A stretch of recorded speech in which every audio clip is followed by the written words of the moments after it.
তো বন্ধুরা দেখতে পাচ্ছ এখানে 3 পিস বাচ্চা রয়েছে। এগুলো কিন্তু রোচির অফলাইনের বাচ্চা রয়েছে, রোচির অফলাইনে। তো এটা আমার বাড়িতে যে ব্রিডিং প্রোগ্রেস আছে তার মধ্যে এক জোড়া থেকে এই 3খানা বাচ্চা বেরিয়েছে। তো এখানে 6খানা ডিম দিয়েছিল, কিন্তু 6টাই বাচ্চা ফুটছে। লাস্ট 3টের যে বাচ্চা ফুটেছে 3টে বাচ্চা কিন্তু মারা গেছে, সেগুলো কিন্তু বেঁচে নেই।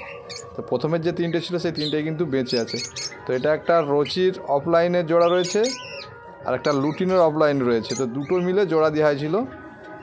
তো জোড়া থেকে 6টা বাচ্চা হয়েছিল, 3টে বেঁচে আছে। তো এদের মা বাবাগুলো এগুলো, এই হলুদটা রয়েছে যেটা, এটা মেল রয়েছে আর এটা ফিমেল রয়েছে। তো এই দুটো জোড়া যে দেওয়া আছে দুটোর কিন্তু বেলা লাইন আলাদা আছে। তো এই দুটো জোড়াও কিন্তু আমার এই প্রোগ্রেস থেকেই বেরিয়েছিল, ব্রিডিং প্রোগ্রেস থেকে। তা একটা রোজির সঙ্গে একটা লুটিনের জোড়া দেওয়া ছিল, তা থেকে বেরিয়েছিল এই রোজি লুটিন অফলাইনটা।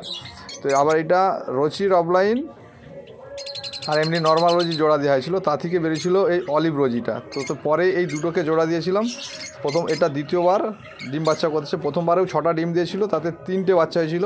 তো এবারে কিন্তু 6টাই ডিম দিয়েছে, 6টাই কিন্তু বাচ্চা ফেটেছিল। তার মধ্যে কিন্তু 3টে মারা গেছে, 2টো বেঁচে আছে, এই 3টে বেঁচে আছে। 3টে মারা গেছে, 3টে বেঁচে আছে। তো বাচ্চাগুলো আপনাদের কাছে দেখালাম, খুব সুন্দর হয়েছে বাচ্চাগুলো।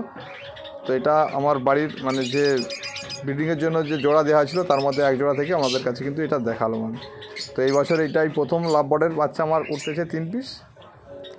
এই জোড়া থেকেই প্রথম পাচ্ছি আমি। পরে এখনও 2 জোড়া রয়েছে, তারা এখনও ডিম দেয়নি। তো সেটা আপনাদের কাছে দেখালাম যে আমার বাড়িতে যে ব্রিডিংয়ের জন্য রাখা ছিল লাভ বার্ডের জোড়াটা, তা থেকেই বাচ্চাটা হয়েছে।